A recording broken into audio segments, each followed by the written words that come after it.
Macam mana kita nak daftar SIM card Eastel ni. Yang ni untuk kita daftar nombor baru. Okay, sekarang SIM card dah sampai. Jadi step pertama yang kita kena buat adalah kita kena install apps Eastel dahulu. Jadi kita masuk dekat App Store ataupun Play Store. Lepas tu kita cari Eastel. Okey, yang ni. So, ambil yang ni, kita download dulu. Okey, lepas tu kita tekan open. Yang ni allow pun tak apa. Okey, lepas tu start exploring. Jadi dekat sini, okey, so sampai part ni kita kena tekan yang ni, active new SIM card. Sebab kita tak aktif lagi kan. Lepas tu boleh tengok lah dekat sini checklist kan, apa yang kita kena sediakan. So kita proceed. Dekat sini kita tekan scan barcode. Ni allow. Okay, barcode dia ada di belakang sini. Ni di belakang ni barcode ni. Jadi kita buka lah. Okay, boleh tengok gambar tu, barcode tu kan. Ni barcode. So kita scan barcode. Okay, lepas tu SIM PUK. PUK dia yang ni, yang atas ni. Yang aku tunjuk gambar tu. Kalau SIM card ni kan 141302. Okay, lepas tu submit. Okay, so bahagian ni referral ID. Referral ID dia 0144928. Ni aku punya referral ID lah. Tapi kalau macam korang beli SIM card ni dengan kawan korang ke kan, dia memperkenalkan SIM card ni, dia bagi ID, korang letak lah ID dia tu dekat sini. Kalau macam korang tak ada ID, korang boleh letak lah aku punya ID ni. Lepas tu kita confirm dan next. Ok, so part ni kita boleh pilih lah nombor apa yang kita nak. Kalau macam bawah ni, nombor yang dia sediakan dah lah. So kalau kita nak pilih nombor 4 digit nombor belakang, kita try ni, try another number. Ok, lepas tu belakang kita letak lah nombor apa korang nak. Contohnya 1665. Tengok ada tak 4 digit.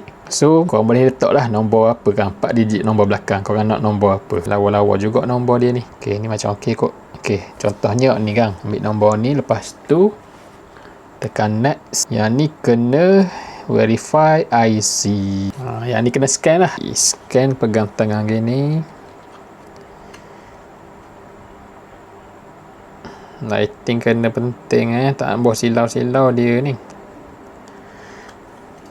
Belakang depan nak. Processing your ID. Okay, dia detect dah nama, nombor IC, alamat apa semua dah. Lepas tu current address. Yang ni kalau macam alamat korang sama dengan IC tu, tik lah ni. Kalau macam berbeza, korang tulis lah bawah ni kan. Kalau macam aku ni sama je. So save dan next. Yang ni lah kena selfie ni. Scan now. Jadi kita selfie dulu. Ni next. Lepas tu tekan yang ni. Lepas tu submit. Berjaya dah register. Ok, so part ni korang kena screenshot penting ni sebab nombor baru. Kalau tak nak screenshot pun korang tulis pun tak apa nombor ni. Sekejap lagi masa kita nak login tu kena letak nombor ni. Alright, so sangat penting yang ni. Kena screenshot lah. Ok, sekarang dah register tadi kan. Jadi kita kena masukkan SIM card lah pula. Alright.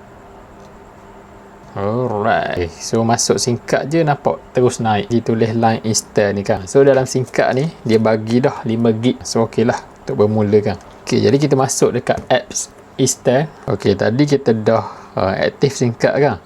Ok, sekarang kita kena tekan first time login. Ni untuk pertama kali lah. Ok, so masukkan nombor tadi yang korang print screen tadi tu. Tu tadi. So screenshot. So send OTP. Nampak 945338. Lepas tu verify dan set pin.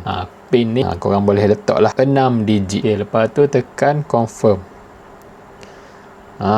So success. Back to sign in. Okay, so dia masuk balik dekat sini. Tadi first time login. Sekarang kita nak login pula. Okay, cara nak login dia, masukkan korang punya IC number. Lepas tu pin 6 digit tadi. Yang korang baru letak tadi. Lepas tu baru boleh login. Okay, so berjaya dah masuk. Tu cara register.